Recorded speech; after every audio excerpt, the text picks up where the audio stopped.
Big TV భక్తి సమాచారం WhatsApp ఛానల్లో జాయిన్ అవ్వండి. అన్ని విశేషాలు ఎప్పటికప్పుడు తెలుసుకోండి. ప్రేక్షకులందరికీ నమస్కారం అండి. ఇంటి వాస్తు గనక సరిగ్గా ప్రామాణికంగా ఒక మంచి శాస్త్రపరంగా కడితే అది విధినే మారుస్తుందా అని అడుగుతారు. జాతకం ఎలా ఉంటే అలాగే అవుతుంది సార్, మీ ఇంటి వాస్తు ఏం చేస్తుంది అని మాట్లాడే వాళ్ళు ఎంతోమంది ఉన్నారు. నేను ఒకటే చెప్తానండి, జాతకం బాగున్న వ్యక్తికి జాతకం బాగున్న వ్యక్తికి ఒక సంపూర్ణమైన వాస్తు దోషం ఉన్న ఇంటి లోపల కూర్చోబెడితే అర్థమవుతుంది వాస్తు బలమేంటో. అర్థమైందా నా పాయింట్? ఒకవేళ పరిపూర్ణమైన వాస్తు గృహం గనక మీరు నిర్మిస్తే, గుర్తుపెట్టుకోండి, పరిపూర్ణమైన వాస్తు గృహం నిర్మిస్తే మీకు మరి మీ తలరాతనే మారుస్తుందా లేదా ఈ ఎపిసోడ్లో మొత్తం మనం తెలుసుకుందాం. సో చూడండి, ఇక్కడ ప్రశ్న ఇంటి వాస్తు విధినే మారుస్తుందా? 100% మారుస్తుంది. గుర్తుపెట్టుకోండి, ఈ మాట రాసి పెట్టుకోండి. ప్లస్ ఎంతవరకు మారుస్తుంది కండిషన్స్ చూడండి. విధిని మార్చడం ఎవ్వరి తరం కూడా కాదు అంటారు. ఇది నిజమే కదా, అందరూ మాట్లాడేది ఇదే, రైట్?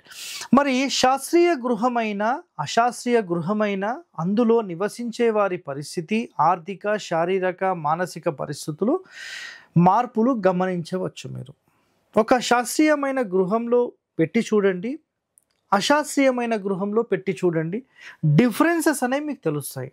సార్ మేము ఇంట్లో రెంట్ ఉన్నాం, మాకు అసలు ఏది కలిసి రాలి, ఆ ఇంట్లోకి పోయినా అబ్బా ఎంత ప్రశాంతంగా ఉన్నాం సార్. ఎందుకు వచ్చిందండి ఈ మాట? మరి అంటే గృహం అనేది వీళ్ళకి కలిసి వచ్చిందా లేదా మీరు ఆలోచన చేయాలి. ఓకే, అట్లాగే 10 సూత్రాల వాస్తు పండితులు ఈ ఇల్లు ఇలా కడితే మీరు కోటీశ్వరులు అవుతారని మాయమాటలు చెప్పి సమాజం మొత్తం నడిపిస్తూనే ఉన్నారు. సో 10 సూత్రాలు అంటే ఏంటండి? కొన్ని అయితే నాకు తెలుసు, చూడండి.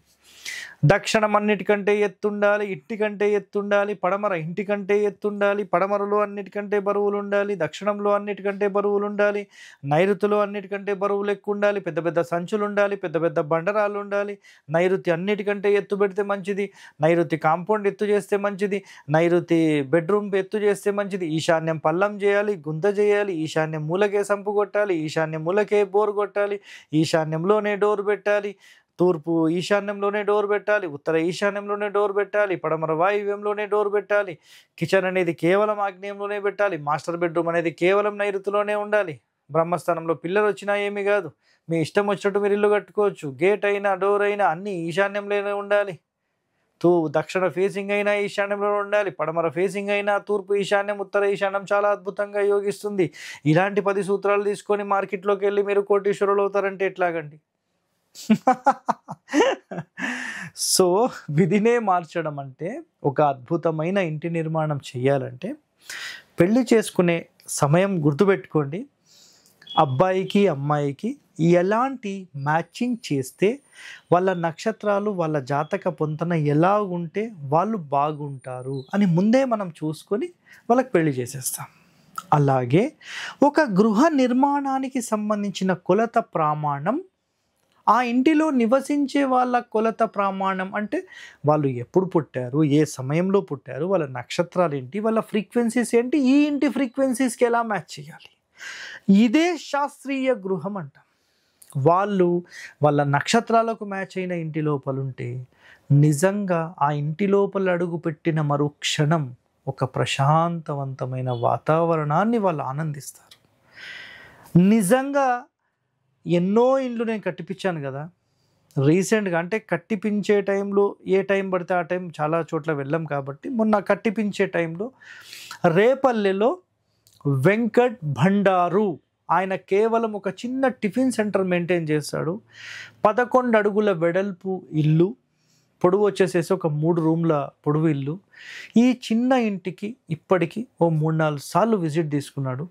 అసలు వాళ్ళ ఇంటికి నేను విజిట్ చేసి ఆ రూమ్లో 10 నిమిషాలు ఉంటే నిజంగా మీరు ఆ తిరుమలకు వెళ్ళి ఆ గర్భగుడిలో కూర్చుంటే ఏ కొలతలు అయితే ఉన్నాయో అవే కొలతలు అక్కడ సెట్ చేశాం. 11 ఫీట్ల 8.5 వెడల్పు పొడవుతో సెట్ చేసాం. చాలా అద్భుతంగా ఉందండి. చాలా చాలా బ్యూటిఫుల్. ఇంకా కొన్ని పాయింట్స్తో ఉన్నాయి దాంట్లో. సో చాలా బ్యూటిఫుల్గా హౌస్ అనేది ఉంది. మంచి ఫ్రీక్వెన్సీస్, ఒక 4-5 వచ్చి కూడా చూశారు, చెక్ చేశారు. నేను యూట్యూబ్లో కూడా వీడియో పెట్టేశాను. సో ఇల్లు అనేది 100% పాజిటివ్నెస్ ఇస్తుంది. ఆ గృహ యజమానులు, వాళ్ళ భార్య అనుకోండి, వాళ్ళ అన్న అనుకోండి, మేస్త్రి అనుకోండి, అందరూ కూడా పాజిటివ్ రెస్పాన్స్ ఇచ్చారు అక్కడ. సో నిజంగా కడితే అలాంటి ఇల్లు కట్టాలి, గుర్తుపెట్టుకోండి. సో విధిని మార్చడం ఎవరి తరమైనా అవుతుందా అంటే శాస్త్రీయ గృహంతో మాత్రమే సాధ్యమవుతుంది. దానితో పాటుగా కొన్ని శాస్త్రపరమైన రెమెడీస్ కూడా ఉంటాయి. అంటే ఆధ్యాత్మికంగా అనుకోండి, లేదంటే ఆస్ట్రాలజీ పరంగా అనుకోండి, ఉంటాయి. సో 10 సూత్రాల వాస్తు పండితులు అయితే చెప్పేశాం. విధిని పాక్షికంగాను కొన్ని సందర్భాలలో ఎక్కువగాను మార్చుకునే అవకాశం 100% ఉంది. నీ శ్రమ, నీ పట్టుదల వలన, దైవశక్తుల వలన, ఇంటి బలం వలన కొంత మేరకు సహకరించగలవు. సో ఇందాక చెప్పిన సేమ్ పాయింట్స్. పెద్ద సమస్య చిన్నగా మారుతుంది కానీ సమస్య మొత్తం పోదు. యాక్సిడెంట్ అయి కాలు ఎరగాలని మీ విధిలో ఉంటే యాక్సిడెంట్ కాక మానదు. బట్ కాలు ఎరగకుండా జస్ట్ కాలుకు దెబ్బ తగులుతుంది, ఒక 4 రోజులు బెడ్ రెస్ట్ అయిపోతాం. హాస్పిటల్కి వెళ్ళాలండి, హాస్పిటల్లో పడాల్సిందే. రైట్, చిన్న సమస్యతో హాస్పిటల్లో పడ్డాం, మంచిదే కదా, మేజర్ సమస్య లేదు కదా. మేజర్ సమస్యను తగ్గించడానికి మాత్రమే ఒక వాస్తు ఇంటి గృహ నిర్మాణం మనకు పనిచేస్తుంది. శాస్త్రీయంగా మీరు ఇంటి నిర్మాణం చేసుకుంటే అది 100% మీకు యోగిస్తుంది. సో గుర్తుపెట్టుకోండి, పెద్ద సమస్య చిన్నగా మారుతుంది కానీ సమస్య పోకుండా ఉండదు. గ్రహ దోషం నివారణకు ఆ గ్రహ రత్నము, ఓకేనా, ధరించడం వలన కొంత లాభం అనేది 100% ఉంటుంది. ఇది కూడా గుర్తుపెట్టుకోండి పాయింట్. నెక్స్ట్, జబ్బు రావడం విధి కానీ వైద్యంతో నయం చేసుకోవడం పురుషార్థం. గుర్తుపెట్టుకోండి మాట. అలాగే విధిని బట్టే తల్లిదండ్రులు, గృహము, భార్యాపిల్లలు సమస్యలు 100% ఉంటాయి. కష్ట నష్టాలు రావడము విధి, సులువుగా సాల్వ్ చేసుకోవడం చాలా ఈజీ అన్నమాట. ప్లస్ దానినే పురుషార్థము అంటారు. సమస్యలు లేకుండా మనిషి ఉండడండి, సమస్యలు 100% వస్తాయి. అసలు వానికి ఎంత పెద్ద సమస్య వచ్చిందిరా బాబు, వాడు ఎట్లా సాల్వ్ చేసుకున్నాడో అర్థమే కాలేదు మాకు అని మాట్లాడుతుంటారు. ఎప్పుడన్నా వినండి ఒకసారి ఈ మాట.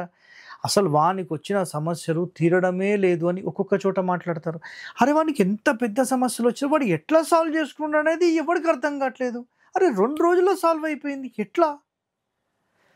ఆలోచన విధానం అనేది ఒక ప్రశాంతవంతమైన వాతావరణం ఉండే ఇంటి లోపల కూర్చున్నా, ఒక దేవాలయంలో కూర్చున్నా ఆలోచన విధానం మారి ఎలా చేస్తే బాగుంటుంది, ఎలా చేస్తే ఈ ప్రాబ్లం సాల్వ్ అవుతుంది అనేది ఒక శాస్త్రీయంగా కట్టబడిన గృహ నిర్మాణంలో మీరు ఉంటే అది 100% ఒక మంచి ఆలోచనను మిమ్మల్ని కలిగించి మీరు అందులో ఉండడం వల్ల ఒక మంచి ప్లానింగ్ చేసి దాన్ని సాల్వ్ చేసేసుకుంటారు. That is the system of original vastu conditions, గుర్తుపెట్టుకోండి. అలాగే విధిని బట్టే తల్లిదండ్రులు, గృహము, భార్య, పిల్లలు సమస్యలు ఉంటాయి. దానికి తగిన మార్పులు చేసుకొని సుఖ జీవనం కలిగి ఉండాలి. సో మరి ఇంటి వాస్తు విధినే మారుస్తుందా అంటే 100% మారుస్తుంది. కంప్లీట్గా మారుస్తుంది అనేది కాదు, చాలా సింపుల్గా స్మూత్గా అయ్యే లైఫ్ అనేది మీకు క్రియేట్ చేస్తుంది. సో నిజంగా ఒక మంచి ఇంటి నిర్మాణం చేసుకోండి. మీరందరూ బాగుండాలని కోరుతూ మీ హరి వాస్తు హరి. ధన్యవాదాలండి. Thank you. For more videos like this, subscribe Big TV channel.